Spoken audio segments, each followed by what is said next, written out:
We're not just doing this for money. We're doing it for a shitload of money. If we get rid of the colonists.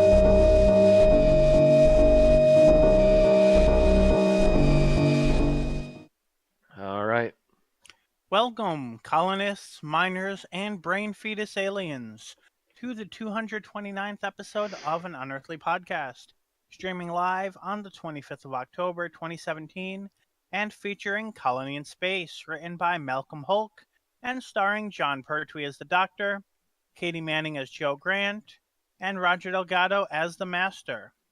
I am Bill Sylvia, the Man in Black, and with me are Mad Matt Winchell. I live, I think. You live, you think, you live again. Oh no, pinch me. Randy Ronson McCulloch. I'm not quite dead. I'm getting better. Aaron Romeo Moon Burke. Hello. And Thomas Fireheart. I'm not as sick as I was last week, thankfully. That's good. Can't have you coughing all over the stream every week. That's my job. Tim the Enchanter may or may not be with us. He's currently working late in his theater work and it predicts possibly arriving later than midnight, so we're going to play it by ear. All right. Well, tonight's show, we have the news, and there's some big news, but not a lot of other news. With, of course, birthdays, etc. Our Geek Talk section, which has a couple of things we want to talk about. My Rant of the Week, which is actually more of a reflection. And then, of course, our 5-minute challenge, the episode review, and our final thoughts and ratings. So, actually, I can take off the note that Cultbox is down, because Cultbox is back for us. Yay. We're back, baby. Still don't know what happened, but at least we're now getting a response from it. I hope. It's Cultbox. I've given up asking about it because it's happened so many times. Okay. So, birthdays. First of all, on October... We only have 2 birthdays this week. On October 20th was the birthday of Anneke Wills, who played Polly back in the first to second Doctor era. She turned 76. Anneke does mostly Big Finish acting these days, so not much on the big or small screen from her. But you know her from several of the Big Finish audios. She also does the convention circuit quite a bit. Happy birthday, Anneke. And then on October 22nd, we have the birthday of Sir Derek Jacobi, CBE. Best known as Professor Yana, or the Master for all of 10 minutes in Utopia. And in an upcoming audio drama. Yes. Also had played the Master in Scream of the Shalka. Yep. He's big. He turned 79. He was a robot. I'm not actually sure the relationship between the robot and the Master.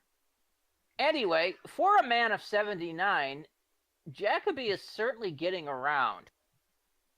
Oh my. In television, he played the role of Ross on Stratton, which is a thriller film directed by Simon West.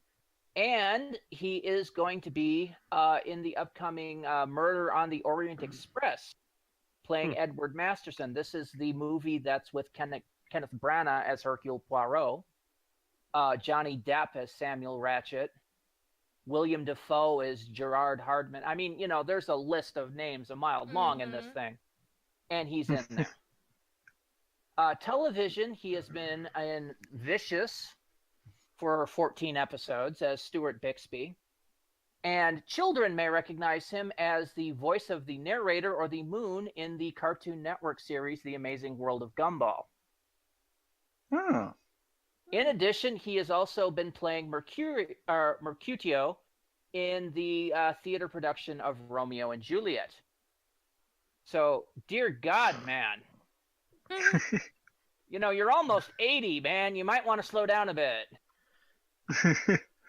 He's Time gotta enough beat to rest Christopher- when you're in the ground. He's got to beat Christopher Lee. Yeah. Is Who Sir playing in a Derek? heavy metal band at 92. That's what I was gonna say. Yeah, is Sir Derek in a heavy metal band? We can only hope. Gotta sing about his Saxon heritage. We could call it Masters and Commanders. Yeah, well, I was going to say you'd need to have John Sims and Michelle Gomez as backup vocals. Oh God. That would be the most frightening band ever. Their number one hit single, "You Will Obey Me." That sounds like the start of an episode. What? That sounds like the start of an episode, or at least a Big Finish drama. Okay, so happy birthday, Sir Derek Jacobi. And that's it for birthdays. Thank you for giving Big Finish ideas. Uh-huh. Yeah, morning, Nick Briggs. If I see this in an upcoming Big Finish audio, I will be contacting you for royalties. You'll be hearing from our solicitors.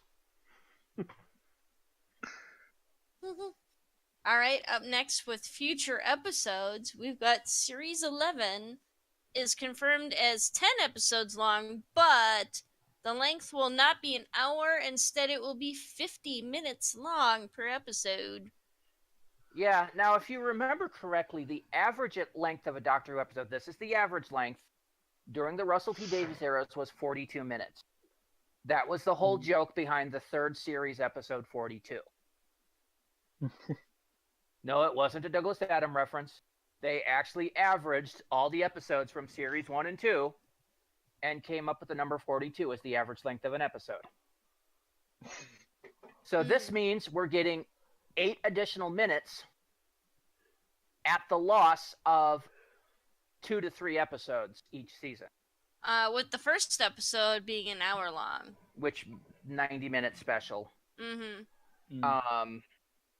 That's after commercials in the US, but so, and they've done that before where they've given us a 90-minute start or an hour-long starter and then 12 episodes, but now they're giving us an hour-long and 10 at 50. I don't think we're getting the best deal out of this. I mean, people were already calling foul at 10 at 60. It depends if they're using that to increase the average episode quality, both writing and or especially writing, but possibly also production, because there might be more budget to go around per episode, or it might be even be reflective of an overall budget cut that we might not be aware of. I hope not. That would be terrible because Doctor Who is literally the BBC's bread and butter right now. If Doctor Who tanks globally, the BBC is in a bunch of trouble. And they've just put it at a really awkward timing. I mean, with a 42-minute episode, you can cut a little bit to cut it down to 40 and put it up for an hour. At 60, I think you can trim a little bit and get it in for a hour-and-a-half slot. What the hell are you going to do with a 50-minute slot? You either got to trim 10 minutes. Doctor Who Confidential.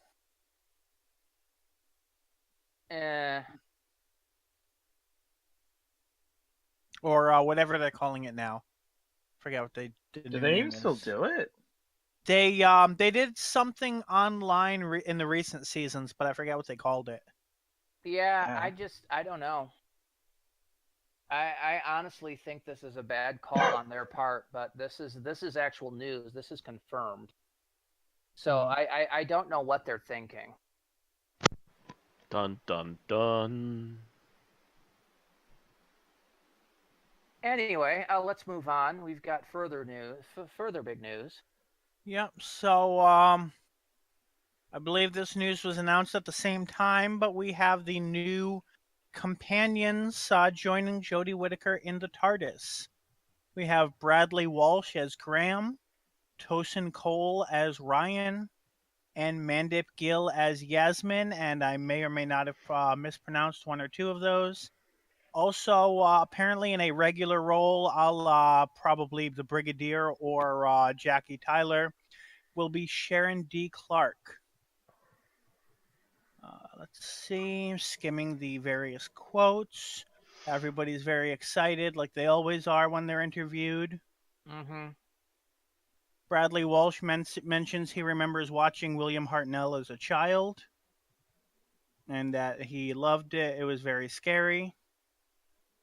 Of course. Don't you know anything about Doctor Who?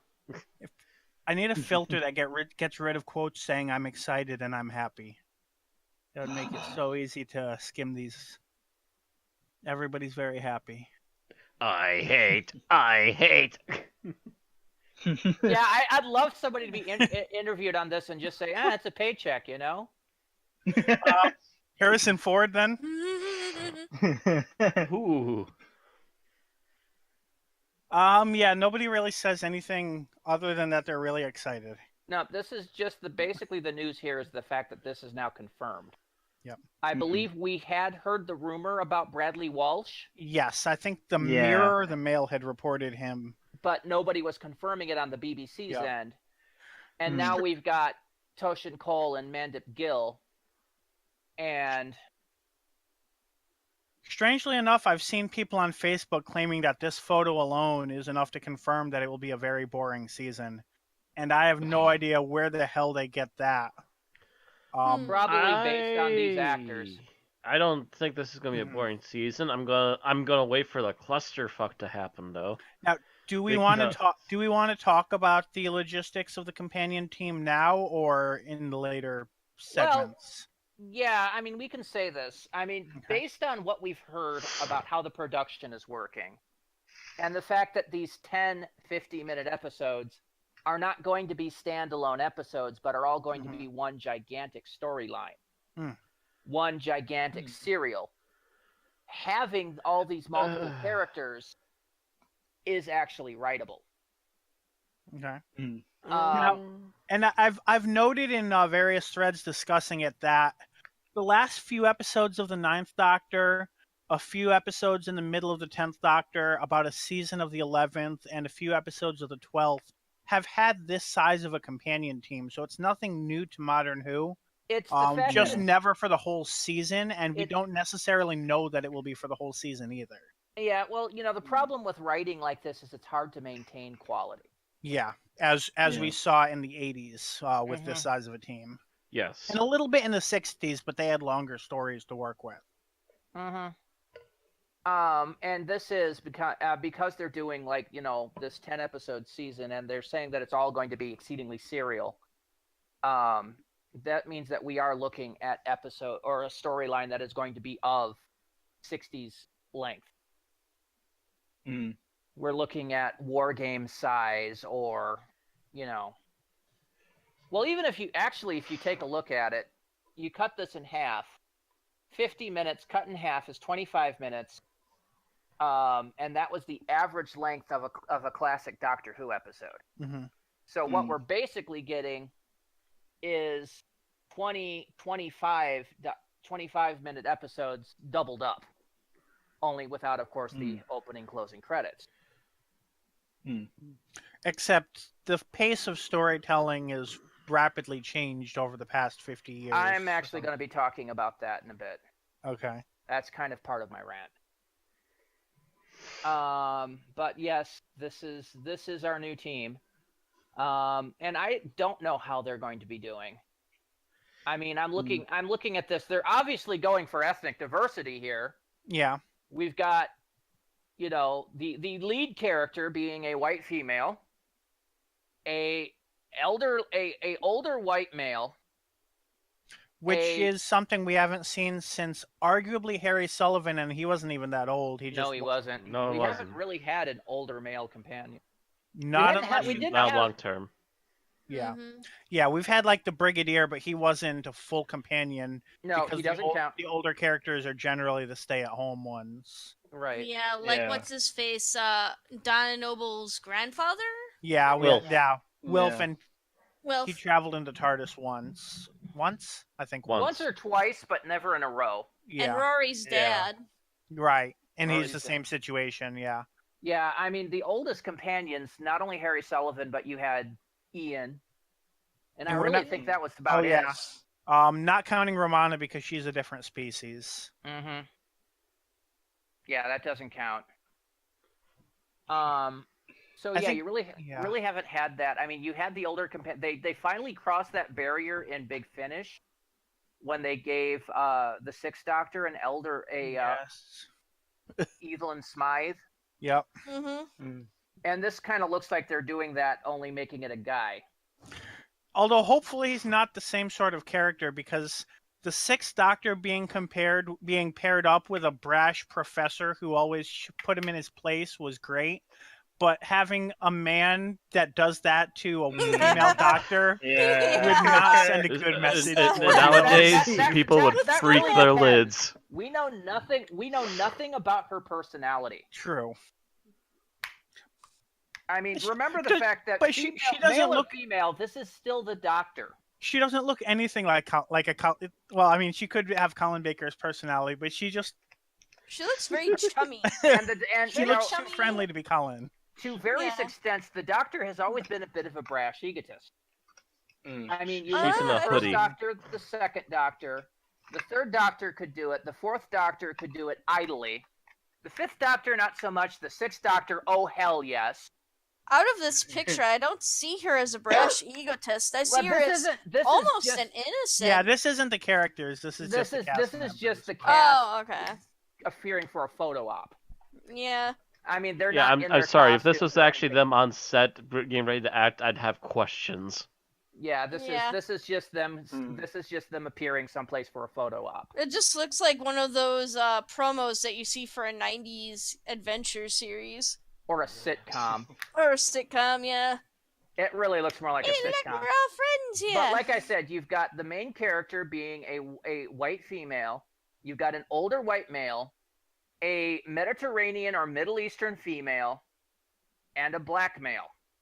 Mhm. So you've got two males, two females. The only thing you're missing is an Asian. What's up with that, BBC?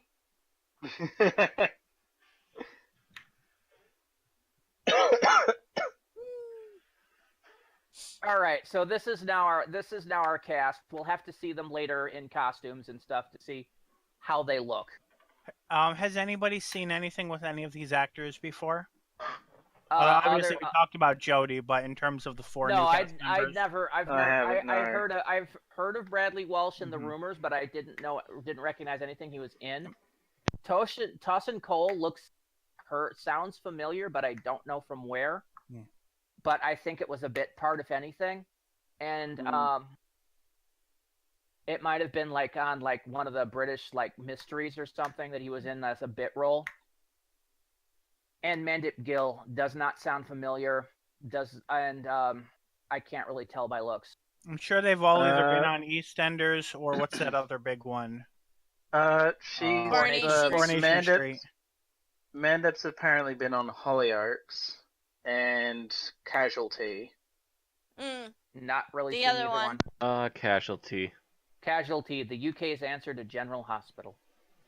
I thought it's their modern equivalent of Z cars, but still. Yeah, I was gonna say it's like Z cards where everyone is on casualty at some point.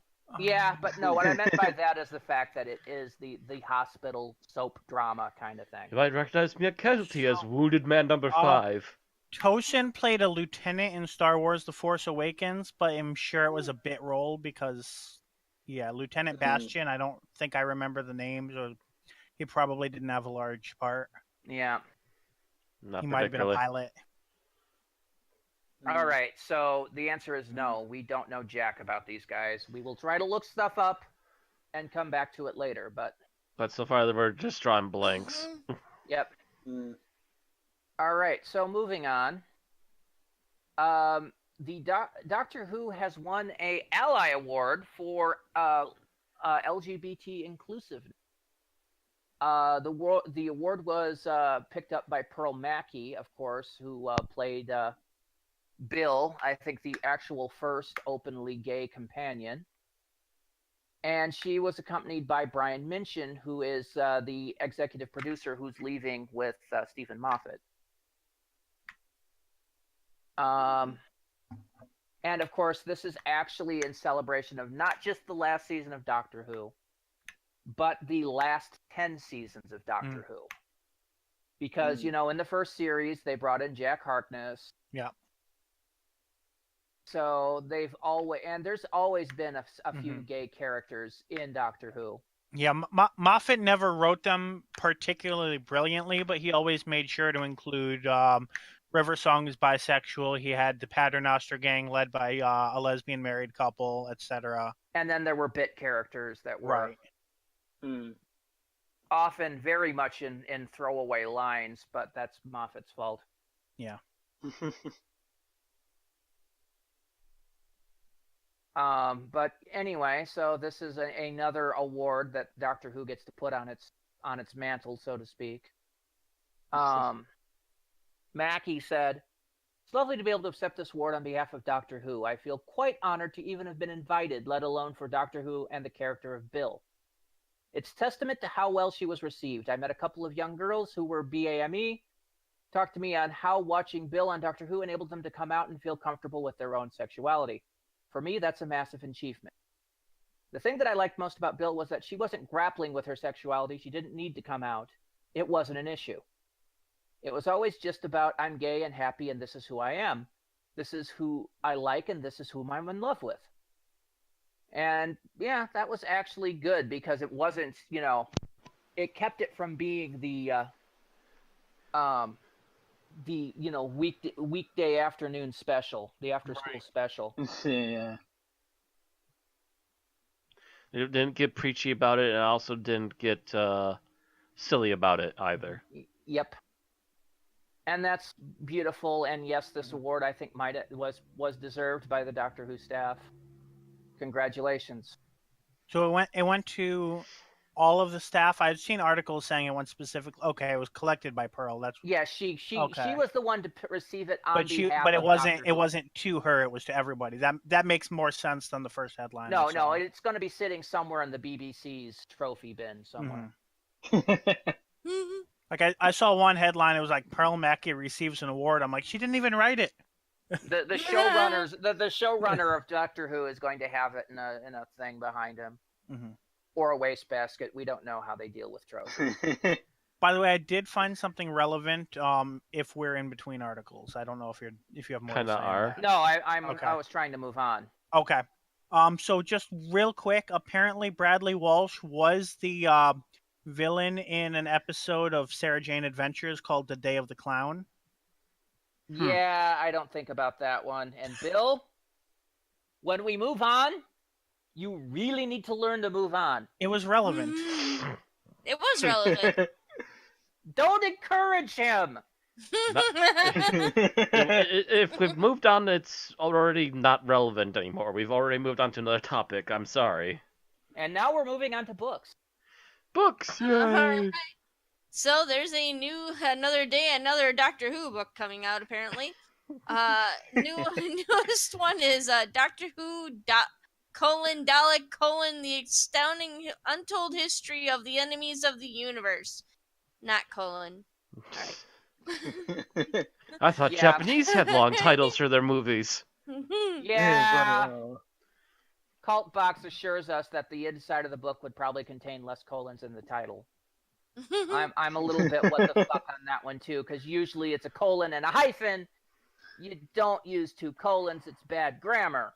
It's because if a subtitle is included, like in the as subtitle text below the main title, it's properly written as a colon, even if they go out of their way not to use it in the actual graphic. So is it a subtitle? Yeah, because Do we have a cover? No, just an image. Yeah, I've seen a cover for this. I have to go to Amazon to see it. Gotcha. Okay. And the cover does not actually show it. The top of the cover says Dalek in giant Dalek script, and then you look down, and it has like 9 Dalek bumps in 3 rows of 3. The lower right one has the Doctor Who logo, and then the subtitle is below the bumps. Okay, Amazon, yeah, I'm seeing a thing of it now too. Yeah, and Amazon, mind you, has it written as Doctor Who, Dalek, the astounding, untold history of the greatest enemies of the universe. Hang on, I have to find a picture of this. It's on Amazon.co.uk. Yeah, that's weird. It's like, it's Dalek up the top, and then one of the bumps has Doctor Who on it. Yep. Hang on. I'm finding it. Oh my god, yeah, that's weird. Huh, okay. Well, anyway, if you couldn't tell, this was going to be a Dalek book. So it's going to detail their genesis through the Time War and their ongoing conquest of the universe.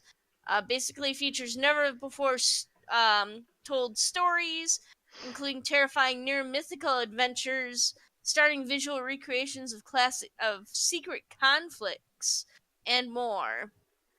It basically just shed some light on a little bit more history of the Daleks. I believe this is a lore book where it's actual fluff instead of behind the scenes stuff. Yes, I know. I want it. I want it so badly. I'm looking at the preview on Amazon right now, and I'm just like, Well, the foreword is written by Stephen Moffat, and there's going to be full color illustrations, concept art, cutaways, diagrams, comic strips, and more. Oh my god, the origins of the Dalek race, Davros, oh. Well, you can get it for £35, or Amazon has it for £22.75. Yeah. I was just guessing there. Or, I believe $16.99 if you pre-order it on Amazon. Yep. That's in dollars, I should say. Oh, you can actually get it. You can get it in the U.S. I guess so. HarperCollins Publishers. Pre-order with one click for $16.99. You'll have to send me that link later, honey, because I'm going to put that on my Christmas list. When is it coming out? It comes out in the UK next week. So it should probably be printed here within a month. Tomorrow. It comes out tomorrow in the UK, October 26th. So sending this to podcast chat. Boop. There's the link. Boop, boop, boop. All right, so that's it for the new Dalek book. Apparently, as soon as Randy's brain functions again. Oh, that's only the Kindle price. Never mind. The hardcover is $28.46. That's still not bad. I wonder if it's available on Kindle in the States. It is. It's right there, Bill, in the link Aaron sent to the podcast that's chat. .com. Okay. Yeah, it's because we have been talking about .co.uk, so I didn't check her. I didn't think her URL was different. And it looks like this book will not be out domestically until January 2nd. Okay, but the print list price is $45, so. Yeah. And the $28.45 they list is for a Prime account. It's generally, yeah. I mean, I think it's all pre-orders. I'm not sure if they instituted a discount on books for Prime. I want this book pretty badly because it's Dalek fluff, and I want Dalek fluff. All right. Does that bring us to Big Finish? Yep, that does. So out now is Torchwood: Aliens Among Us Part 2. Aliens Among Us is also known as Series 5, which picks up after the events of Miracle Day. Aliens Among Us Part 2 finds the new team fully assembled, with Captain Jack and Gwen Cooper joined by Mr. Colchester, the Devil in a Cardigan, and Orr, the shape-shifting alien whose form depends on others' desires. Tyler Steele will also be stepping in from the mayor's office, although no one is sure whose side he's on. Let's see. There's Love Rap by Christopher Cooper. Captain Jack Harkness is dead, and that's the simplest thing that's happened to him in the past few days. Even the manner of his death is surprisingly complex. Oh no, this can't be about Miracle Day because there was another series in between there. Especially when it turns out that he hasn't come back alone. While Torchwood try and cope with a new mayor and a terrorist cell, they also have to deal with what at first looks to be a plague, and then turns out to be something far, far worse. And there's A Kill to a View by Mac Rogers. Rich Towers is a luxury tower block so exclusive not even aliens can get a place there. Mr. Colchester is somehow secured a flat at the Ritz. With the streets increasingly troubled, his husband feels safe there. The problem is that Rich Towers is anything but safe. For a start, the building has more tenants than it has flats. And then there are the endless dinner parties, the whole new definition of upwardly mobile. And finally, there is a mysterious caretaker. Wow, that sounds very Paradise Towers. Mhm. A Pretty little, much. yeah, kind of. Then the upwardly mobile thing called back to Satellite 5. Kinda. 0 Hour by Janine H. Jones. Welcome to Deliverables. Thanks to us, Cardiff is enjoying an economic miracle. We have created thousands of jobs. We have wiped out homelessness. More importantly, there are so many benefits to you. Deliverables will deliver your post, your packages, your meals. We are Deliverables, and we never stop. Deliverables, we always know where to find you. Deliverables, put your life in our hands. We are Amazon. We are everywhere. I'm imagining this little drone flying around saving people from cliffs and stuff like that. It's like a little mini superhero. I'm kind of getting the opposite impression. Like to cancel my account, please. Beep. Exactly. Cancel my account. I can't do that. Speaking of Dave. which, apparently Amazon is apparently instituting a new program that will allow delivery drivers to enter your house and drop off packages, and everyone's waiting for that to go terribly wrong. What could go but wrong before with that? Nothing could go wrong with that. Sit down and have some tea. And the final story in this box set is The Empty Hand by Tim Foley. An innocent refugee has been shot point blank on the streets of Cardiff. It causes an upsurge in terrorist attacks. An innocent refugee has been shot point blank on the streets of Cardiff by a policeman. It's a catalyst for protest in the streets. Yada yada yada on the streets of Cardiff by Sergeant Andy Davidson. It's the end of Torchwood as we know it. Again? Again. It's the end of Torchwood as we know it. Torchwood ends every other year, so. Pretty much. All right, in our coming soon section, we have the list and the winning entry to this year's Paul Spragg Short Trip Contest. This is a contest set up in memorial to I'm not sure off the top of my head what role he had, other than that he was in the Big Finish production office, who suddenly passed away, and they set this up every year to publish, I believe for free, the winning entry. This year's entry, selected by Nicholas Briggs, was written by Selim Ulug, I hope I pronounced that right, in the story Landbound. He was the captain of a ship once. Since being stripped of his authority, he is lost. Landbound. Then he meets a kindred spirit, a man who has also lost something. In a small seaside town, both Ronald Henderson and the Doctor want to move forward, but one of them must first come to terms with his past.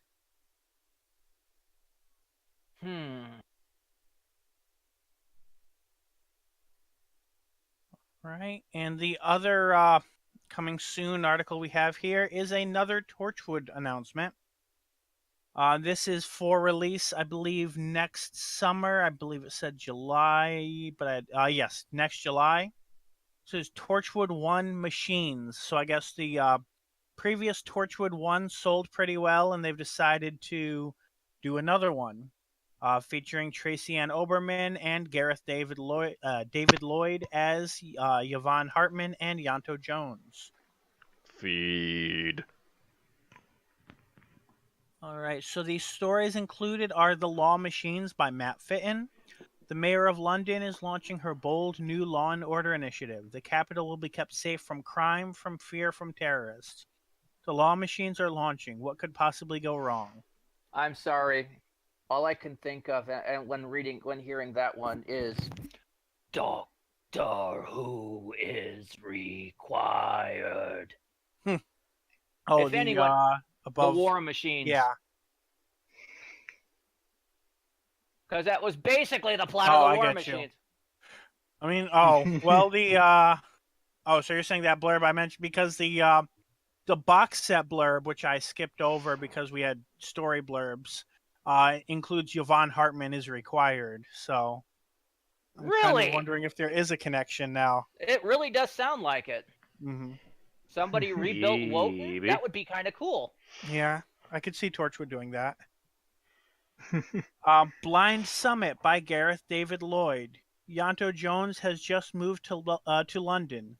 He's broke, has no friends, no future. One day he loses the one thing he's been holding on to, and suddenly people around him are dying. Could a mysterious woman really offer him salvation? So this is written by the actor who plays Yanto. Yeah, that's not unusual. Not unusual. And But then, hopefully it's been script edited pretty harshly. right. Next is 9 to 5 by Tim Foley. It's Monday morning. Stacy loves Mondays. Stacy loves every day. Stacy lives to work. She's a temp and she loves it. Only there's a man in the coffee queue who has a terrible warning for her. Stacy is going to die today. God, that first paragraph, I got flashbacks to the Lego movie. Everything is awesome. You're going to die today. Ah!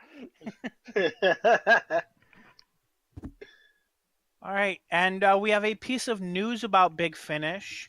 Quite a while ago, the first 50 stories had gone out of physical print and had gone to a digital-only release. As of 5 days ago, the next 50 stories, so main range releases numbers 51 through 100 are now digital only as well. You know, I'm not surprised. There's a by sale this. mentioned, but that sale's already over, so I'm not going to talk about it. Yeah, I'm not surprised by this. I mean, you know, digital is pretty much the way of the future. I was just thinking this as I passed the Redbox machine in Woodman's today, our local grocery store, and noticing that they had the ad for, yes, you can purchase here Assassin's Creed Origins. I'm like sitting here going, yeah, except buying discs is kind of becoming a thing of the past. So there are still discs available for some or possibly all of those stories. They're available in US dollars at $7.88 for the CD, but it's an everything must go while supplies last sale. So once all the discs sell at that $7.88 price, which is £6, there will be no more discs printed for those releases. Give your hard copies while they last. Until they come out with the limited vinyl editions for all the money. So Nick Briggs says about it, most other CD publishers we're aware of delete titles from their catalogs within months. We've previously had a policy of constantly repressing and having everything available on CD, but with the option of being able to keep everything as downloads, we felt it was time to give these titles a last hurrah as shiny discs. Yeah, like I said, digital's the way of the future. It's the way that things are going to be. I'll be honest, I can't remember the last time I popped a CD in my computer to listen to it, let alone a CD player. Actually, I do remember, and it was a big finish. Actually, not Doctor Who, actually. It was the Pathfinder bit, but yeah, I do remember borrowing that from Bob and listening to that, so. Okay, so that does it for our main news. We do have a little bit here from the rumor mill. And the first thing is that, or the thing that we heard, and this is very much pure rumor at this point, is that filming on season 11 may have begun. The Sussex Express reported that social media said. So yes, we're hearing that A is saying that B is saying that a film crew was at the Vintage Steam Line on a day the railway was entirely closed to the public. That filming took place for a day on Wednesday, October 11th, and the rumor mill suggested it was scenes for Doctor Who. The BBC has refused to confirm or deny anything with this. Neither would the Bluebell Railway team. And this is probably not the first rumor that we're going to hear.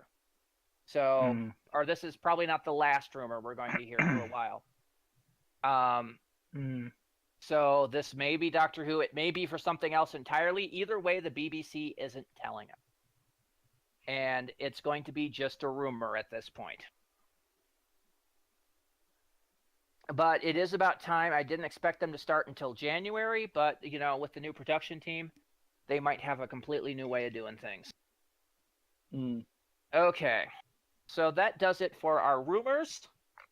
On to our Geek Talk section, where we'll talk about stuff other than Doctor Who for a few minutes. And there's a couple things we want to talk about. The first one was one we put off from last week, was Star Wars Rebels. Bill, have you had a chance to watch that? Yes, I have watched the 3 episodes that are out now from this season. Okay, you've seen one more than I have now, because I've only seen the 2-part premiere. Okay. So how do you feel about how the series has started? I don't have strong feelings about the quality of the story thus far. The episodes feel a little... Bill? Speak to us. Bill suddenly died. No. And Bill has left the building. God. Yeah, right when he gets to an opinion piece that we required Bill on, he disappears. Of course, that's the way our podcast works sometimes. I did, like I said, Bill's networks. I did see the 2-part premiere of Rebels. I thought it was a fairly strong start. Not necessarily the great. This is the final season of Rebels, by the way. This is supposed to catch them up to the prequel movie. What was it? Rogue One. Yeah. It's basically this season's supposed to end right about where Rogue One begins. So that's going to be interesting. So far it seems like an okay start. I mean, it was a little bit one character specific at this point, and I haven't seen the 3rd episode yet. I'll be watching that later this week. How far was I before Discord booted me? About a sentence and a half in. Okay. So like I was saying, they are for the last season, they're making steps toward Rogue One and Star Wars: A New Hope by moving into Yavin 4, and apparently the animation team looks like they're now panicking, trying to get Wedge Antilles from the teenager he's been in Rebels to the adult that he was in A New Hope. There's no way they're going to pull it off successfully, but they're at least taking steps. We're going to hammer it in. Get us a hit mallet. How come they never considered this? I don't think anyone told the animation team how many seasons there was going to be, or that it was going to be, or should I say, at the very least, no one knew that Rebels was going to run directly up against the movies. It was just vaguely in that time period. Yeah, it was listed as being 5 years prior. Yeah. But they weren't really listening to the exact passage of time right in the show. It was that the series Bible still said 5 years prior to A New Hope. So when they introduced the character, what was it, last season? Last season or the season before? I think it was the season before, but he became a more regular, like he had a one appearance, I think, in season 2, and then a couple more in season 3. But regardless, the fact that they were still using that 5 years prior as the Bible. So they basically took his appearance in A New Hope and de-aged him 5 years. Yeah, because when they shouldn't have gone quite that far back. Luke Skywalker is 20 years old in A New Hope.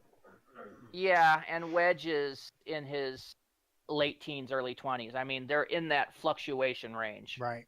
Of 18 to 23. You really can't tell. And then you see him in the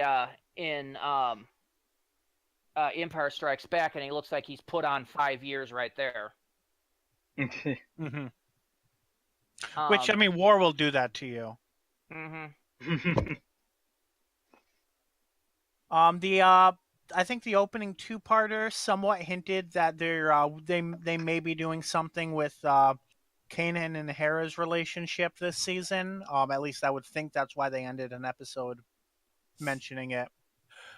Conversely, thankfully, Sabine is still ignoring Ezra's stupid crush, which is good because he's a completely incompetent character who is probably going to has die nothing by the end of the intelligent to series. say. One would hope. Yeah, I've actually not seen season 3. I've only just gotten done watching season 2 not too long ago, and I remember most of the episodes from that, but season 3 I just didn't really pay much attention to, so glad to hear that Ezra is evolving as a character. No, not really. That was sarcasm. Yeah. Yeah, I know, but I had to say it straight. No, more not like really. devolving as a character. No, he's not really devolving. He's just not going anywhere. He's spinning his wheels and not going anywhere. Speaking of his lack of evolving, either season 2 or 3, he kind of played with the idea of whether or not Ezra was going to turn to the dark side. Season 3. And as anyone who's watched Rogue One knows, a character that's been appearing in Rebels now, Saw Gerrera, has pretty much been labeled a terrorist by the rebellion because of his extreme tactics, including targeting civilians. And of course, they hint that Ezra might do the same sort of plot with him. I don't know how far they're going to take it, but that's kind of proof that he's just not going anywhere as a character. Mm-hmm. Yeah. All right, so enough about Star Wars Rebels. I also, Aaron and I did actually manage to go to the movies this week. Thanks to them moving her schedule so that she could actually end work on 8, and we went to go see Blade Runner 2049 last night at the theaters, and I would highly recommend this movie, especially if you are a fan of the original Blade Runner. Yes, it was very good, very loud. Very good, very loud. It is not an action movie.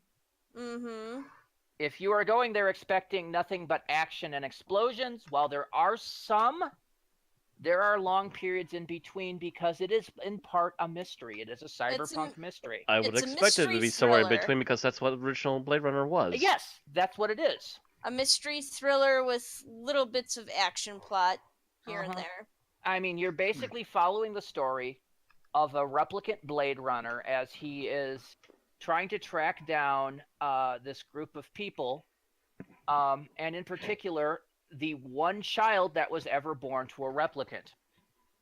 And he basically winds up having to raise several questions about his own upbringing and whether he might be said child.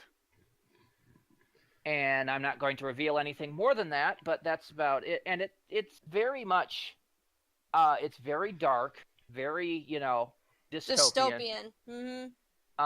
You get to see how replicants are treated in this new world where they are basically considered less than slaves. It is pretty grim. In fact, the villain wholeheartedly supports the idea of slavery as an advancement of civilization in general. One thing, there's been the theory floating around that Blade Runner and Alien are set in the same universe. Does this do anything to change, either for better or for worse, that theory? No. No, I didn't see anything. There's no reference. That's a very tentative theory that has never had any solid ground on another. No, I know that. I heard nothing about that improving. Right. How did this theory come about? Do you know what the original connection is supposed to be? Ridley Scott mainly Ridley Scott and the existence of androids in both. I think there was a reference, a very minor reference in Prometheus, like an Easter egg style reference to maybe one of the companies in Blade Runner or something of that nature, but I don't remember what it was. That was the extent of it. And of course, you know how internet likes to make fan theories. Yeah, I'm pretty sure that's just a fan theory. Right. And if there was a reference in Prometheus, it was more of a shout out. Right, exactly. than an But actual combined world thing. Because I saw nothing in here which would scream for aliens the to me. for the record, if I recall, even at the time, everyone knew that the timelines didn't really sync up. But I was just Mhm. curious if this did anything to 100% shut it down or to put fuel on the No. fire. No, No, it didn't do either. all we know is the fact that the replicants apparently had an uprising that failed, In 2020. and so all the old model replicants were outlawed and banned and tried to shut down, and were replaced by a new company that bought out the old one and was making replicants that were more obedient. Ah, And so yeah, that's kind of where we are in this universe. And there is a lot more reference to intergalactic travel, settling like across 9 different star systems or something like that. He said 9 planets, not 9 star systems. planets, yeah. and I think even did the original Blade Runner. I know Android's Dream of Electric Sheep had uh, interplanetary. If the Blade Runner movie did, but I thought it. You're Billy, fading Sorry, out let again, me but cut out. I think I get the basic gist of it. Is did the original one have interplanetary travel or mention of it? They did mention Yes. of it in the background, mentioned. but Yes. there was not any. We didn't actually see people go off planet. And, Yeah, and- the and- idea that Roy mentions C beams off of the was it in his Tears in the Rain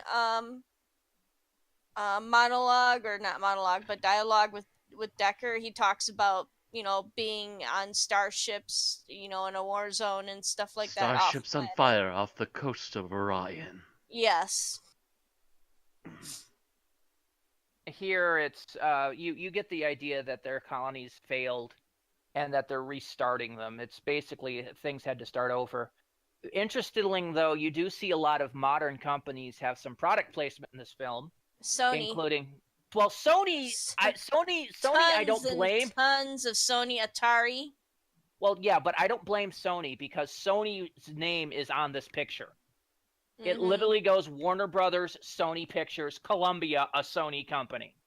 Mhm. So Sony's name's there. They're allowed to product place in their own I think film. Coca-Cola. And too, Sony's right? aesthetic and Blade Runner just work perfectly together. And then there was a big Atari logo, and a Coca-Cola and Pan Am were all listed in there. Wait, didn't Pan Am go under? Yes, but it was around in a reference in the original Blade Runner. Oh, Ah. okay. So Pan fact, Am's gonna So come it's a back in the Blade Runner future. reference In the rather than a future. product placement. Yeah, those 3 companies were all around in the 1980s when Blade Runner was made, Mm-hmm. and were big names back then. Atari was huge in the early yeah. 80s. So those were all shout-outs to the fact that the original Blade Runner was made in 83, and I think those companies were listed in the original ones. So this is now officially an alternate timeline that diverged in the 80s. Oh, yeah. Mm-hmm. Well, yeah, you could already tell because I think the original Blade Runner happened more or less now. It's also like the aesthetic is very dominating. Just we see these gigantic buildings and everything in the original, and they take that to even further in this one, where he goes out to the desert and you see these massive statues of sexually explicit women standing around and Yeah, gaping but at each other in the event in the defense of that, this was Vegas. That was Vegas. Yeah, well, I was trying not to give it away what city it was, but yeah, No. it's not just the statues, but there's also like giant pyramids and those kind of strange parallelogram type buildings, like the leaning buildings you see almost, but they're kind of built to lean like that at an angle. There is a lot of nudity in this movie. Yeah. And that's because, of course, that you see a lot of replicants. And like I said, they're treated worse than slaves. They're treated like objects. Not sex objects, although some of them are. Just things. You wouldn't ask your toaster to get dressed. Mm-hmm. So why would you ask a replicant? That's kind of their mentality. All in all, I highly enjoyed this movie. Yeah. I gave this an 8 out of 9. Mm-hmm. And definitely, if you love the original Blade Runner, go see it. watching Harrison Ford play I Deckard have again. all 3 versions of the movie. Yeah. You Matt, know when how, are you gonna go see it? Whenever the dir- Fred can get a vehicle on a Sunday. You know the director's cut where they hit that Deckard might be a replicant? Don't spoil it! Oh, no. I'll tell you. They play with it, but they don't confirm it. They still don't confirm it. Excellent. That's actually the best outcome of that. They play with it, though. Mm-hmm. They dangle it like is it? Because they Are don't. you real or are you Memorex? Yeah, they don't explicitly state that the child that's being hunted is the child of 2 replicants, but although it's heavily hinted, that's what the evil bad guy wants. He wants the replicants to learn to reproduce, so that because he can't manufacture them fast enough, so A needs really them to horrible make way to keep up with themselves. demand, essentially. Yeah. Yep. So how many slavery parallels are in this movie? A lot. A lot. Like you have your usual, the typical prostitution, sex slavery type of deal. Yeah, you have replicants acting like Vietnamese hookers. Pretty much. You've got child slavery. You have the LAPD is employing replicants that are absolutely loyal, like our main character, which is kind of a form of corporate slavery because he can't tell his boss no or whatever that he's not going to do this thing. And everybody treats him like ass, from his Mm-hmm. neighbors who write, horrible epithets on his door to the casual racism by his coworkers. Yeah, he's actually seen as lower than the bums living out in the massive garbage fields of LA, apparently. There's there's almost an entire country devoted to the trash heap. No, I love it. It's San Diego. They actually show. Is it literally San Diego? Yes. If you looked at the little text blurb, as they said that, it's Los Angeles Municipal Landfill Area, San Diego sector. Because we know the outskirts of Los Angeles now reach out to Las Vegas. Las Vegas is basically a suburb of Los Angeles now. They've basically got the sprawl with San Diego County apparently being the gigantic dumpster of the universe. Mm-hmm. Anyway, very similar to a Battle Angel Alita, though. If you guys have ever seen that anime. Anyway, we recommend this movie. Much want to see it. I don't want to talk about Doctor Who. I just want to talk about this all day. Yeah. I've been trying to move on so I could get to my rant and not cut into our time. And I am going to move on to my rant now. Before Aaron brings up another topic. No! I had another topic, but I won't bring it up then. Thank you. Bring it up, Bill. What is it? I'm curious. No. Go away. All right. So what I wanted to talk about is the fact that this week, Alex Kurtzman, one of the writers behind Star Trek, brought up an interesting little topic. He was thinking a lot about classic Star Trek recently. And in particular, there's an episode called City on the Edge of Forever. Who's familiar with this episode here on the cast? Yep. And nothing from the rest of you two means I should probably tell you what it's about. Basically, the Enterprise discovers on a planet a portal to basically anywhere in space and time.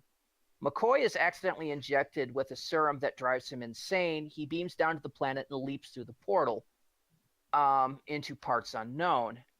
And suddenly, the entire United Federation of Planets is gone, with only Kirk and the crew and the landing party safe because they were within range of this portal.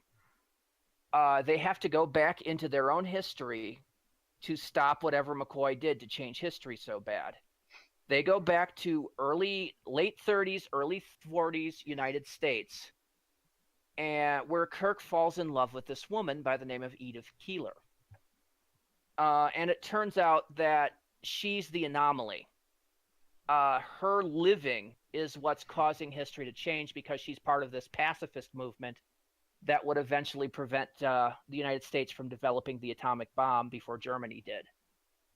And because of that, the United States is wiped out and the Federation's never formed, yada, yada, yada, yada. So he has to stop McCoy from saving her life in order to make history go on. Now, the thing is about what Kurtzman wanted to say about this is this episode couldn't be made in modern times. Not because of what it says, but because of the way television works these days. If a character went through something like this today, they would have to spend the rest of the entire season with this character dealing with this issue. And that's the difference between episodic and serial television. Everything prior to the 90s was episodic television. All of the original series, they dealt with everything within the confines of the episode, and by the next one, they've moved on. Occasionally, there would be a flashback to a previous episode, but it didn't build on each other. Really, it was the Buffy the Vampire Slayer in the early 90s that began, Deep Space Nine, that began the move to serialization, with full serialization happening with shows like 24 and with modern shows like Game of Thrones and The Walking Dead, where each episode builds on the last of the last. My question is, why is it all or nothing with modern television? Why is it that now every show that is a drama has to be serialized? I mean, I would think Doctor Who and especially the Moffat era is a good example of not being all or nothing, because you would have, and I mean, I don't think it was always done well, but you would have some very episodic episodes that were entirely self-contained, and then you would have the serialized ones that they were kind of interspersed in between them. There was an anime series out of Japan called Ghost in the Shell Standalone Complex. Some of you may have heard of this. It was on Adult Swim. But their episodes were listed as standalone episodes, which were episodic, or complex episodes, which was part of a serial story arc. And, you know, that was at least a mix. My question, though, is within the last 5 years, things have gone whole hog towards serialization. I mean, all the big shows are the serial shows. If a show isn't serialized, it's not getting cast. Or it's not getting made. It's not getting greenlit now. Why is it that the networks are so all or nothing polar towards this? Why can't we get a mix of episodic shows? If a show works episodically, why can't we keep it that way? The Orville's episodic. Mm-hmm. And Seth MacFarlane's deliberately doing that because he liked, back in the classic original series Next Generation era, that episodic feel. Although they've mentioned what's her whatever breakup.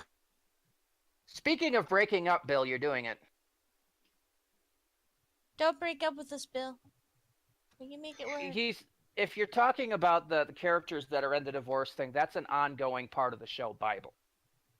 I mean, that's basically the established framework for the show. But still, most of their episodes are pretty much self-contained. They're not building off each other, as opposed to a show like Arrow or Gotham, where each episode is led off directly from the last episode. And even those are kind of episodic serial, because they largely deal with the monster of the week, especially like The Flash.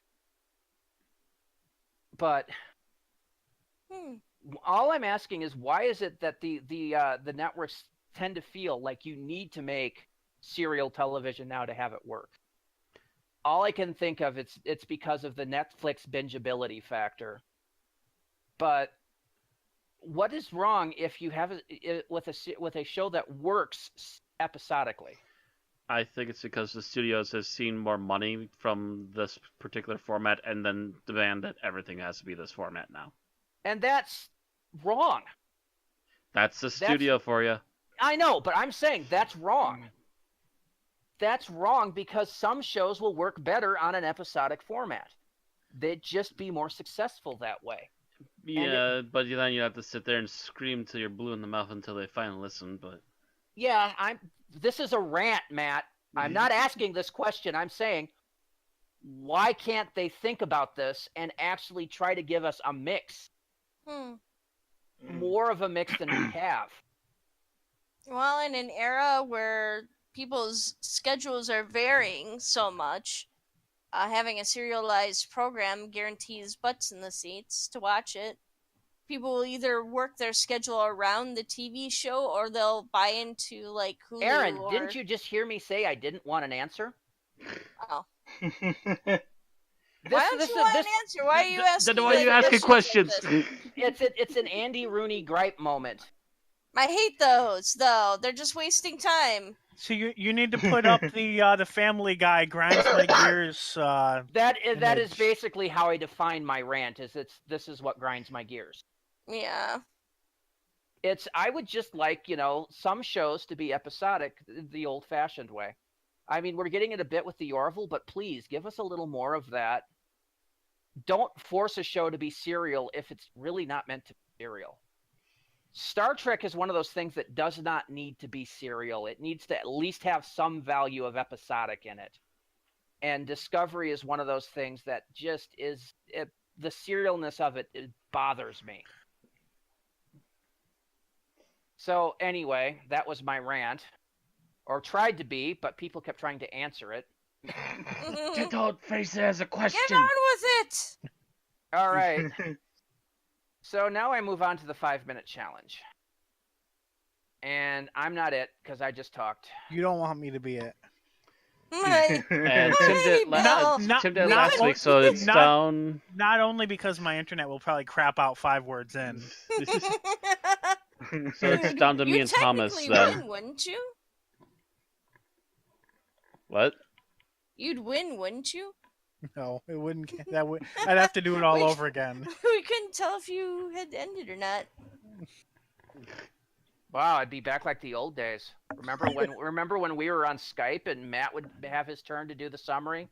Mm-hmm. And he would speak about 3 words and suddenly his mic would go away? Everything would die. Speaking of which, like I said, it's down to me and Kennedy then. Thomas. Me and Thomas. Is Thomas even still here with us? Yeah, I'm just like, the Discord's being iffy, so I'm just kind of waiting for to make sure that are we making excuses now? Today's technical problems day. Oh my god, Japanese police arrest a ninja thief at the age of 74. Oldest ninja in modern day history. Anyway. I don't know, they haven't caught Hapasai yet, so he's still keeping panties. Anyway. Like I was saying, so I assume it's gonna be me. I guess so. Yeah, probably. Like, it's one of those things that if this wasn't a 6th episode, I might have been able to, but it's too much to remember. So, alright. You can get a timer ready if you want to, Randy. Otherwise, I have mine ready. I have the stopwatch up. And you ready to go? Yep. 3, 2, 1, let's jam. Alright, so we start off the episode with the Doctor trying to finish the circuit to try and get the TARDIS running again. He's getting ribbed by both... I want to say Liz, it's not Liz. Joe. He's getting ribbed by both Joe and the Brigadier, and he pops the circuit in, and as soon as he gets it in, all of a sudden it starts to take off. We see very quickly on Gallifrey that the Gallifreyans need the Doctor to do something about the Master, who has apparently stolen plans about his secret weapon.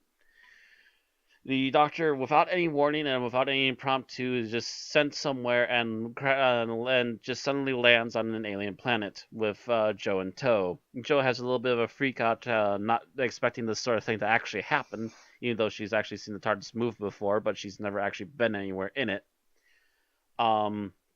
and the doctor kind of casually coaxes her along, and they finally go outside to have a look around.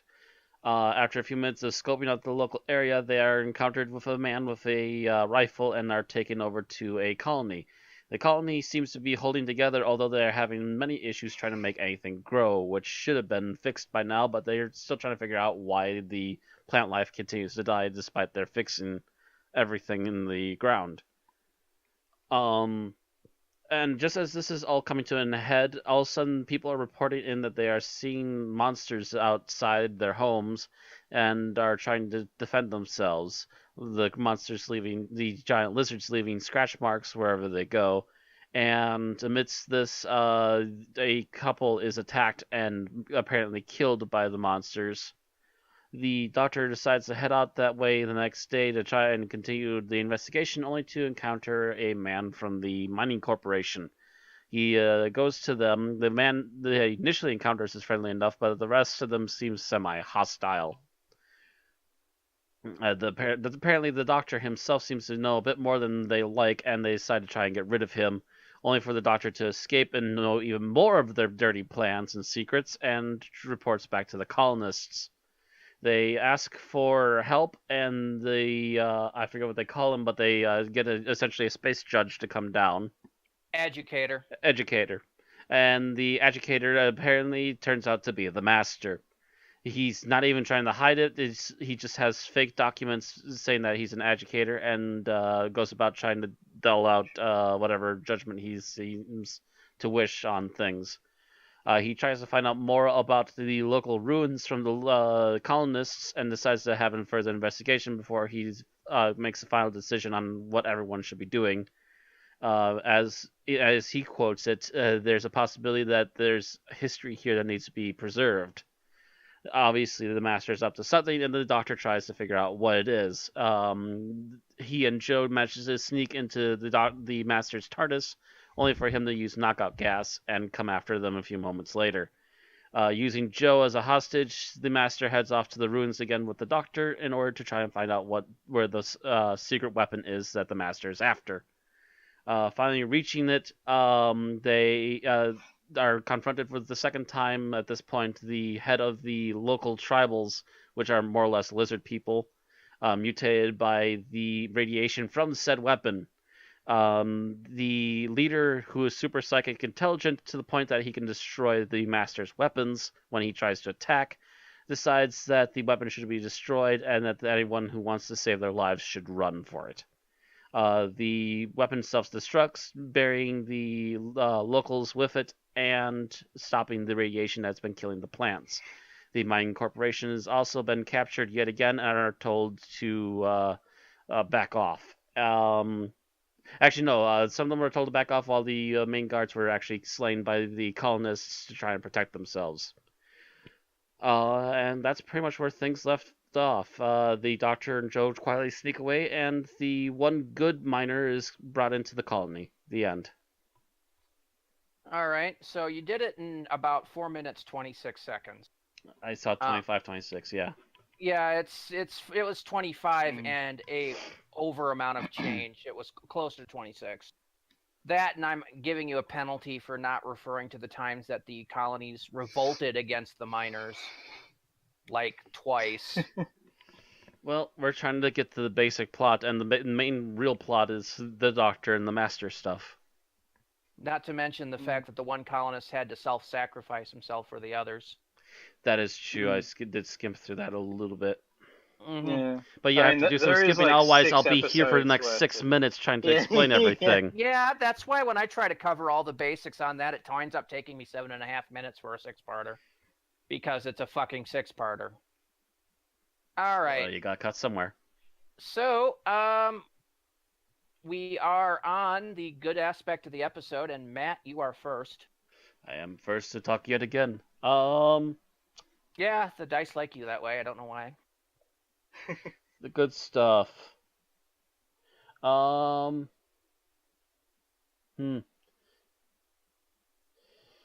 to slim it down. Actually, you know what? The good stuff, I like some of the costuming's a little bit rough, but I like some of the prop work. The prop work in this serial was actually really well done. right. The robots, the different types of weapons, and also as I mentioned before the podcast, I saw how they did some of the rocket animation, and while it's really rough and really on the cheap, they threw their all at it, and it was, at least for what it was effective, especially considering it could have been a lot cheesier. All right. Tim thought he thought the colonists were well-rounded and had genuine depth, which made up for the rather one-dimensional villains of Dent and the Miners. That's actually kind of true. All right, Aaron. I actually kind of liked the setting. I know it's just basically a quarry mud hole, but still, I thought it was It was a quarry mud hole of character. Yeah, character. Mudhole, quarry, my home this is. You know, I'm going to mention the fact that prior to watching this episode today, I had never seen this episode, only read it. Yeah, I've actually not seen this episode either until yesterday, or this morning actually. And I had always been of the opinion that the world was a lot darker looking than what it was actually there on the thing. And that might have just been because of the illustration. Show was on black text because it was one of the old pre-Target novelizations. But yeah, this is especially after watching the barren wastelands of Blade Runner. This actually was kind of cool. Kind of bright and cheerful. And kind of expansive. Although the dystopian feel was definitely there. Mm-hmm. All right, Thomas, how about you? What'd you like about the episode overall? I actually liked that they held back on bringing the Master in for as long as they did. Because, like, after most of the serials prior to this, having him be there for most of it, it was nice for, even though we know he's coming, that he isn't there the whole time. Especially since in like the first 5 minutes they had to be like, by the way, the Master is going to be in this story. Wait for it, he'll be there. You gotta wonder though, how many kids or how many people watching Doctor Who in the 70s had the arbitrator come down and they heard the Master's voice, they went, "Oh no, not again!" Because he'd been the villain for like the last 3 serials by now. They're just like, "Oh damn it! Couldn't it have been the Daleks or something?" We could use more Ice Warriors about now. Yeah, it was nice that we actually got to like set the stage for everything that's going on first, and then he shows up. And he's just like, "Hello, I'm playing a coy. Hi there." All right, Bill.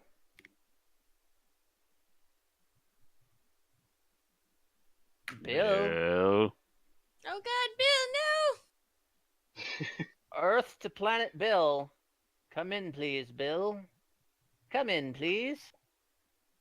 I think he's gone.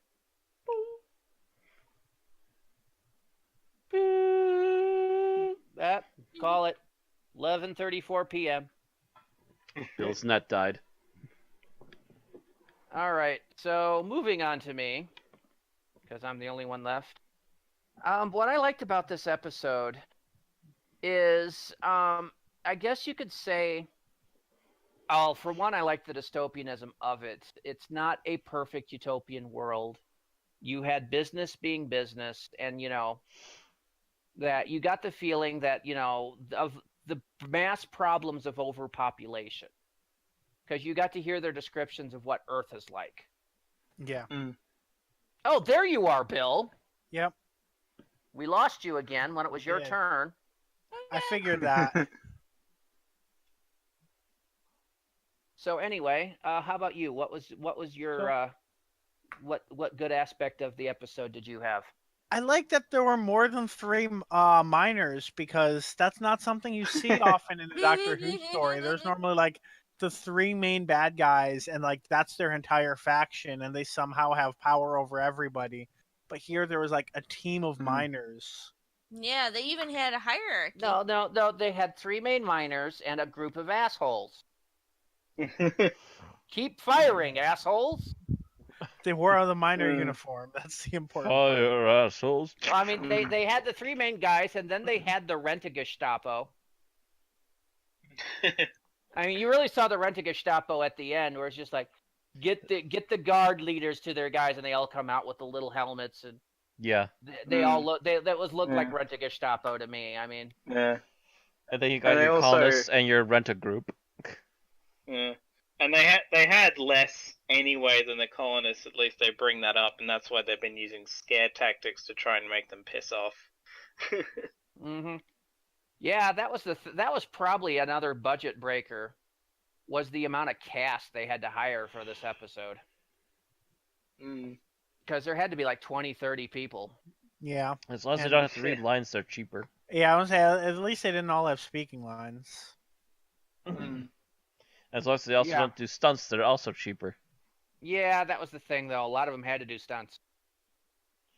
A few, not many. Because they all had to, get in those gun battles, and a few of them had to do the whole, Does falling that over, count and as a line? that counts as stunt work. That counts as stunt work, which actually does pay more than the lines.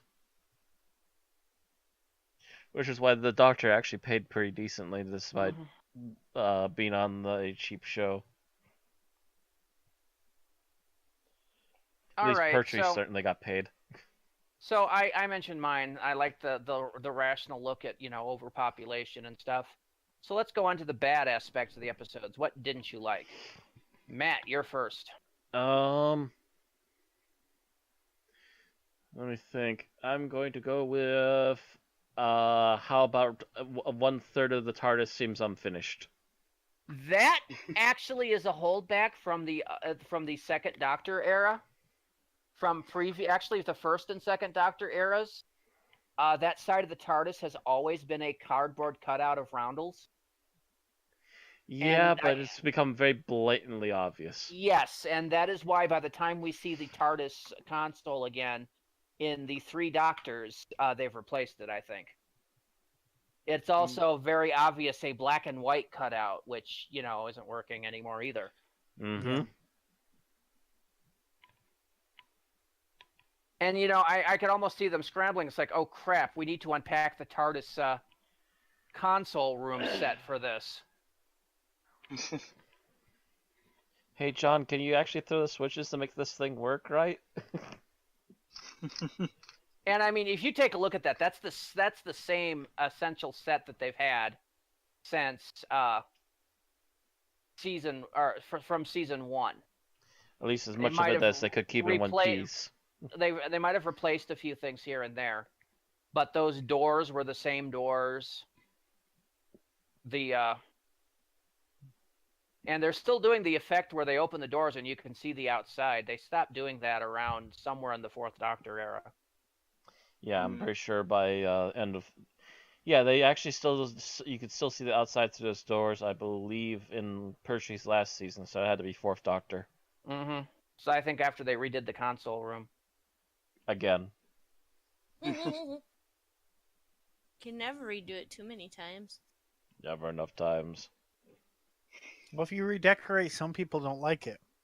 All right. So Tim was the opposite of Thomas's. He thought the Master could have had more screen time, and also the Time Lords could have had a bigger influence on the proceedings.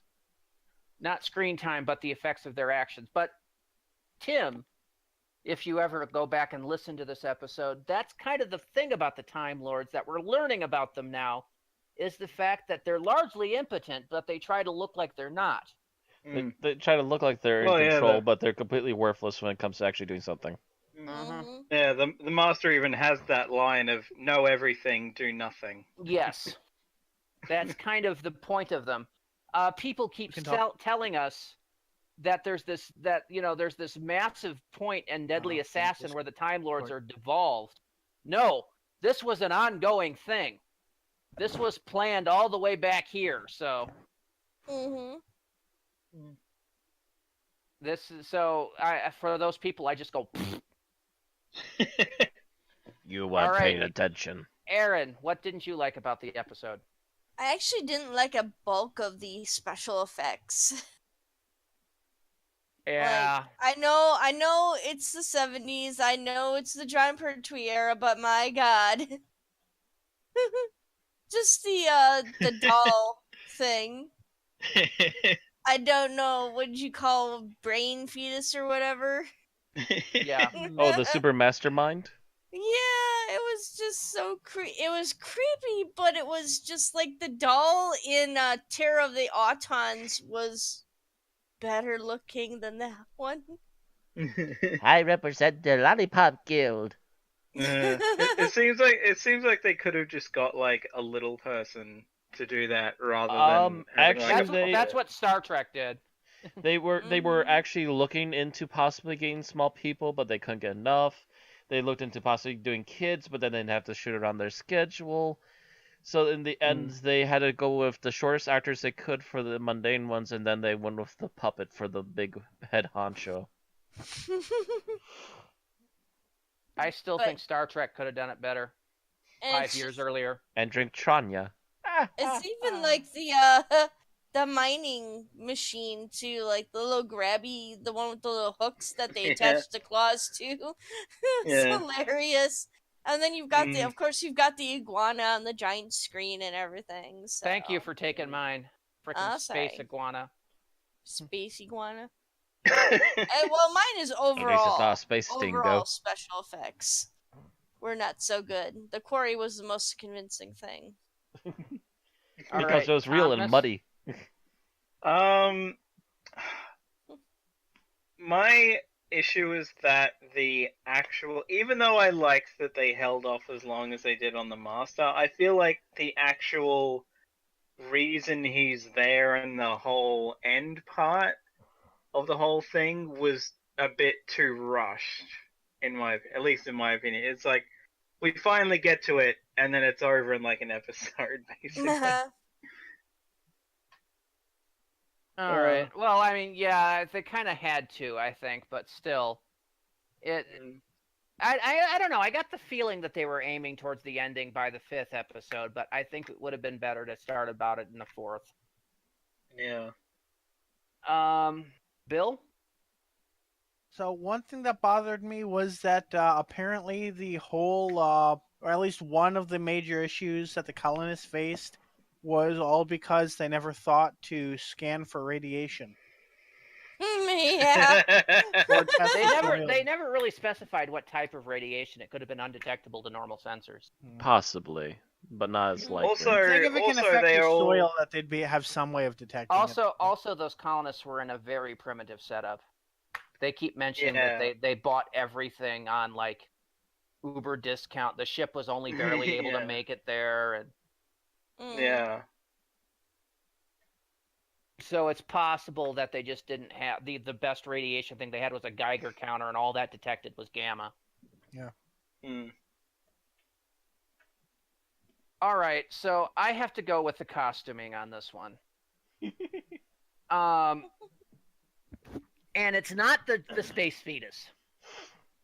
Oddly enough, that didn't bother me so much. Yeah, that didn't bother me as much as some of the other costumes. As the base alien ones, the warrior class or whatever you wanted to call them. The natives. Those bothered me. The lumpy faces. The mask was bad, and the frickin' Slim Good body tights were constantly having little wrinkles and stuff. I mean, god damn it, it's the 70s. Couldn't you have gone with body paint? Some answers to that, by the way. Originally, they were planning like Native American looking guys. But that would require them running around in loincloths only, which would have been fine if it wasn't for the fact that they were shooting in January. January or February, yeah. So and in a rock quarry with the wet and everything else, so the bodysuits became a thing, and then they just painted them up, and it's just like, okay, I'm fine. Yeah, but still, I mean, those things wrinkled horribly. I would have thought they could have at least, I don't know, it might be pre-spandex, but still. It is pre-spandex. Gotta remember, Randy, no bubble wrap yet.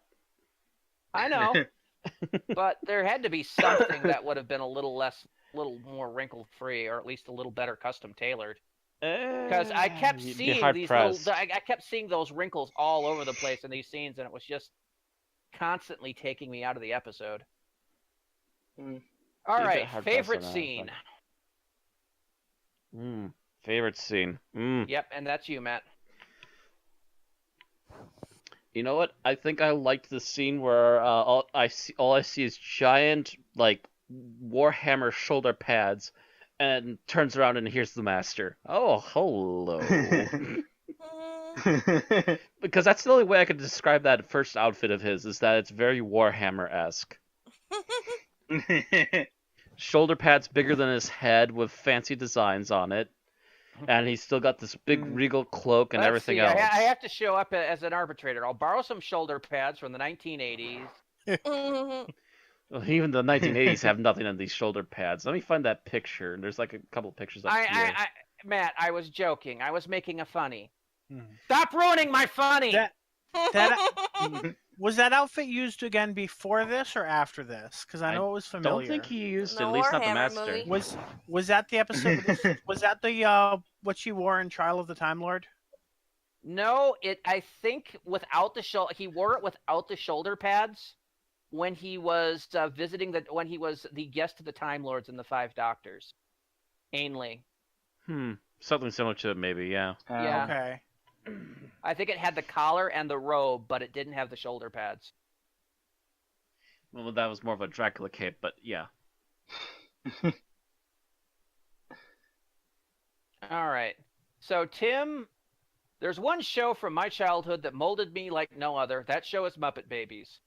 A frequently used plot device was having a character open a door and seeing stock footage of a spaceship or a giant monster. I think you know where I'm going with this. Giant lizard for the win. The cheesiest effect. Yes, we expect this of you about now, Tim. Yeah, freaking space iguana. And when you stop here at the Space Pet Store on the Beetlejuice Turnpike, don't forget to check our selection of space koi, space hamsters, miniature and miniature giant, and of course our space iguana collection. Don't forget the space Norwegian blue. Beautiful plumage. Straight from Space Norway. All right. Aaron, go ahead. I like how Joe points out the Master, and the only thing that he can do in front of so many people is just cough and try to brush it off. Right? He's like, let's end this meeting. He's like, let's end this now.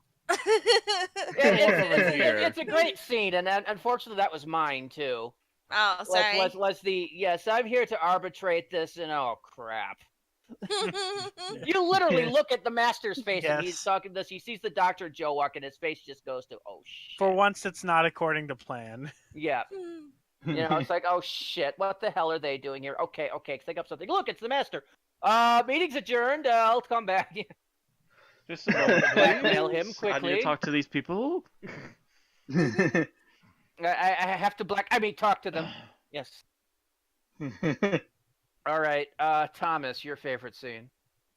I'm gonna go with the colonist spaceship exploding purely because I'd seen parts of this serial, but this was something that I don't remember.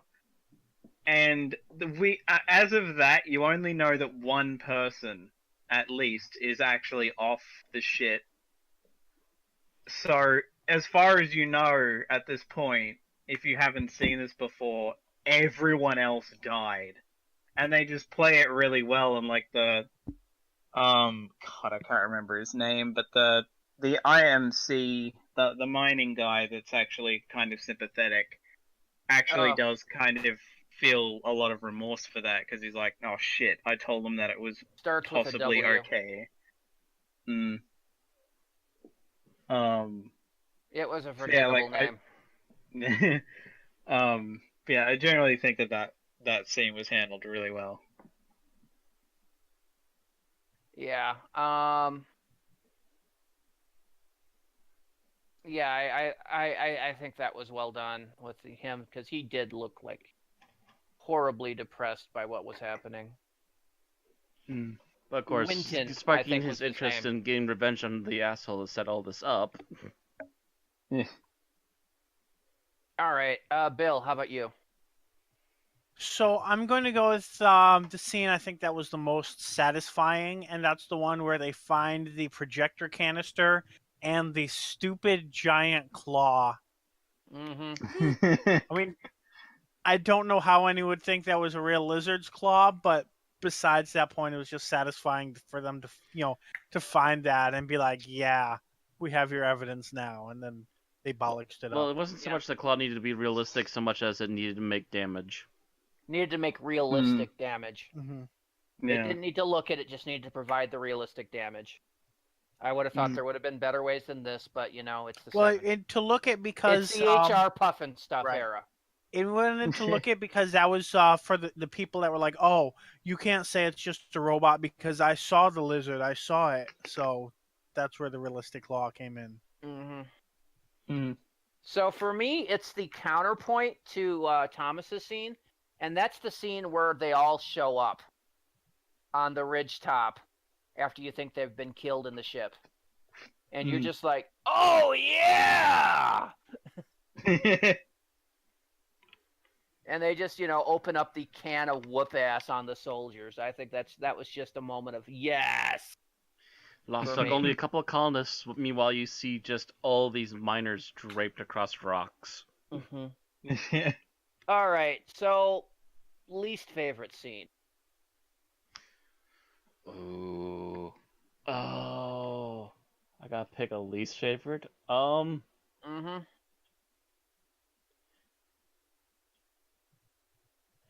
You can pass if you want. It's just trying to summarize down which one is the worst. I think I will go with the silly electronic room that the Doctor and Joe are originally locked up in by the natives. And they're really, really badly drawn children's paint on the walls, on the see-through walls, as they look over the history of this. And even the Doctor can't piece together the history properly. The Master only can because he's stolen shit later. It's like, you don't understand that these people got themselves killed and they're worshipping technology? All right. So Tim's least favorite scene is the fact that Joe hadn't seen the entire side of the TARDIS till that point. Yeah, there was no need. And she hadn't believed the Doctor's stories beside everything she'd seen. Okay. Yeah, this is only the fourth serial? Mm-hmm. And that said, we've seen a lot more stories than Joe had, and we know not to trust everything the Doctor says. What's River Song's first rule of the Doctor? Yeah. As much as I hate bringing up River Song. Fuck you, River Song. With the amount that he name drops, I would be skeptical about his claims too. Just about every good wizard in history is him. All right. So, Aaron. Least favorite scene. I'm going to say the reveal of the mining machine with the claws on it. It's just like, you gotta be kidding me. You mean a machine like this? And then they had to redo the scene again for the next episode. Yep. Thomas? Paring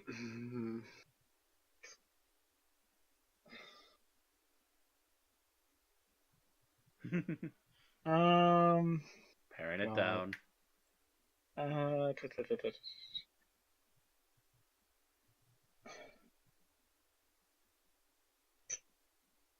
Damn. God, I think I had one and I lost it. Skip and we'll come back to you later. Yeah, I'll skip for now. If I think of something, I'll bring it up. All right, Bill? I've been trying to think of a specific scene, and I'm really not coming up with one. Like, I know there were times where it felt like it dragged a little bit, but I can't think of any one scene that stands out as the one I want to mention. Okay, so you're passing as well? Yeah. Oh, that's Yeesh. fine, because I've got 3. Oh, great. And I'm Brady will give them all categorizing to them you. all on a recurring theme of Joe Grant is an idiot. The first one is, yes, following off of Tim's, is that she didn't believe all of this. She lands, and suddenly she's so terrified that, I'm thinking, yeah, if this had been a modern companion, the doctor would have taken her home and never picked her up again. You Just about. failed. Go home. Because it's like, I'm scared. We should go home now. I'm like, yeah, when did you turn into such a pussy? Go away. Second scene. Although, to be fair, if it were a modern companion, she would have been like, "This is the future? You mean I'm dead and my family's dead?" True, but no, I'm saying if that attitude had happened in a modern show, Mm-hmm. the doctor would have just been go home and go away. So, all right, hold on. My brain just died on the second scene.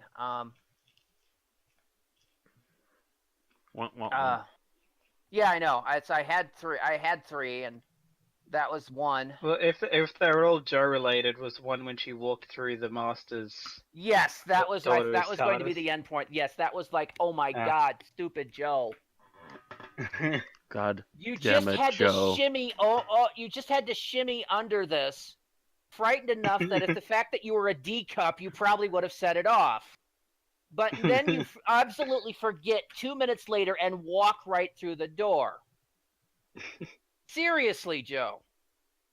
Seriously. Oh, yeah, I remember the other one now. And that's when he hears. It was shortly after the first one when they're in the colony and they hear that one of the colony dome was under attack and the doctor's about to run off. She's like, maybe you shouldn't go, doctor. It could be dangerous. I thought of what David Tennant's response to that would be. And that would be to stare at her seriously for like 10 seconds before laughing his ass off. Joe has the worst characterization in this episode, and it shows in all 3 of these scenes. It's she's either being this timid little mouse or absolutely groan-worthy stupid. So that was my 3. Oh, can I add in an extra one on Joe being stupid? Her and the colonists trying to run around in the mining corporation ship. Yeah, we have them over a barrel. Let's get evidence by violating the law and breaking into their ship. Oh, look, I've been captured. Oh, we totally couldn't ruin this. It's not like they aren't surveilling every single Hey, look, step. I've gotten my wrist free from the thing. Oh, look, I've been captured. I'm sorry. I mean, she didn't even need the doctor to rescue her before she got captured again. All right, so final thoughts. Matt. Final thoughts. The character writing is pretty decent for the most part, except for some of the generic cutouts from the mining corporation. The natives are also a bit bland, but at least they serve a plot purpose more so than the mining guys do. The mining guys just kind of get in the way and pad things out. The Master was a unique idea to bring him in the middle instead of really early at the beginning, where we would figure out who all the villains are ahead of time. Although they do make a quick mention of him, I believe. Yeah. The Doctor and Joe are up to their usual antics, and for the most part, they're good, except for the dumbly written Joe parts. And while some of the effects were chintzy, there were other ideas that they actually put on screen and worked out really well. I believe the vehicles was mentioned a couple of times, which, by the way, they borrowed, and they were apparently brand new to the market. They hadn't been released to the public yet. So they got them for relatively easy and relatively cheap for considering what they were. Yeah. What are they? Essentially then- building trams? They're essentially like hard terrain vehicles. Essentially, they were like early versions of Jeeps. Well, Yeah. no, For they couldn't Britain. be early versions of Jeeps because Jeeps have been around I since. think they were like specifically aimed at like more military. They were kind aimed for of military thing in a stuff. They were way. aimed for being able to get through really bad terrain. Essentially, it was their big deal. And well, they made through all this muddy quarry really well, so they made it look effortless. So yeah, they did their job really well. The only thing they had about them was don't bring them back scratched up or ruined, and they easily just tipped one over on the side for one shot, and that's it. So the vehicles got by without a scratch. Actually, they did, and it cost the BBC a lot of money. Oh, they did wreck that one? Yeah. Oh, sure, that's where the problems Rock- came in then, because otherwise the- getting them was no yeah. problem. It was well in the the budget Rock too. had the Rock had stage weights in it, and it made a dent in the thing, so that cost the BBC quite a bit of money to fix. So that's where the issue with the vehicles came from. Otherwise, the game of the vehicles was dirt easy and well under budget. And they had two of them, so they had multiples to work with all at the same time. But yeah, okay, that's where the issue with the vehicles comes in. But yeah, okay. Otherwise, interesting ideas. At least half of them came to fruition on screen. All right. And Tim's final thought was, oddly for me, I like the serious human drama of this episode more than the weird aliens. This was an above-average episode with some nice helpings of weirdness. And that's all Tim has to say. Aaron. I thought this was an okay episode. I mean, it didn't really stick out to me too much, other than like just kind of the strange parts, like Tim said. Definitely the space baby kind of mind baby type deal thing was kind of creepy and everything, and the master was kind of interesting while he was around. So yeah, I enjoyed it. All right. Thomas. I'm just glad that this lived up to the fact that I did like what I saw of it the first time I saw this. I do vaguely recall some of the sillier, like, alien stuff. And I do wish, as I said earlier, that the alien stuff had been slightly more expanded, because it ultimately, for what ends up being the climax, it doesn't really play too much into the story. So it kind of comes out of nowhere. But that aside, this was a pretty good ensemble story for Doctor Who, so I really enjoyed it. All right. Bill? One thing about this story is I thought it was kind of weird that it seemed like it was going to be an anti-colonial story, like a colonization story, and then by the end it kind of took this weird turn into an anti-nuke story. And I'm not quite sure. I mean, I kind of get how they were connecting, but I don't think they went through enough drafts on figuring that out. Well, it was also an anti-fascism story.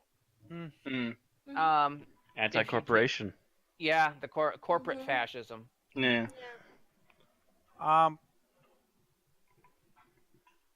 But yeah, I don't know. I found it to be an okay episode. I didn't dislike it. I didn't love it. I just don't really have any strong feelings for it. All right. And that takes it to me. I enjoyed this more than I enjoyed last week's episode. That was for certain. It kept my interest. I thought the writing was strong, the dystopian feel. I liked the world building involved in it. All felt like it was really well done. I do think that when it came to the production end of it, as far as the choice of costumes, there was some letdown there. But the director did his best with what he had, and that really showed. So, I don't know, 2 out of 3, 3 out of 4, not bad. All right. At least they didn't go cheap on the sets. Yeah. Well, yes, they did the TARDIS set, but that's the one set. Pre-existing set, yeah. All right, Matt, rating. Last week I gave a 4, didn't I? I believe. Yes, you've given a 4 all season thus far. I'm going to say that a lot of it is actually kind of a step up from the last couple. So yeah, I'm going to give this a 4.5. All right, Matt gives it a 4.5. Tim gives it a 4.0, which is down for Tim. Which is weird. Yeah. Not enough Aaron. weirdness for him, apparently. I'm okay with giving it a 4.0 as well. Okay, that's up from your free 3.5 last week. Mm-hmm. All right. Thomas. I'm gonna give it a 4.0 as well. 4.0 from Thomas. All right. And Bill. Like I said, no strong feelings, so I guess that's going to leave it with a 3.0. That feels low, and I don't know if I was just tired watching it, but that's the best I can come up with right now. Yep. Our low baller. And I'm going to give it a 4.0, which, interesting, we've been talking about what would happen if we threw out the highest and lowest scores. It would be exactly the same. Everybody, if that would throw out Matt and Bill's this round, and everybody else gave it a 4.0, which would And make even with it, it's a 4.0. So, ta-da! Actually, no. At the moment, it's a 3.9. I was just about to say, actually, no, it's going to be slightly lower than a 4.0. Yep. 3.917 according to our extended charts. Which rankings I will put it.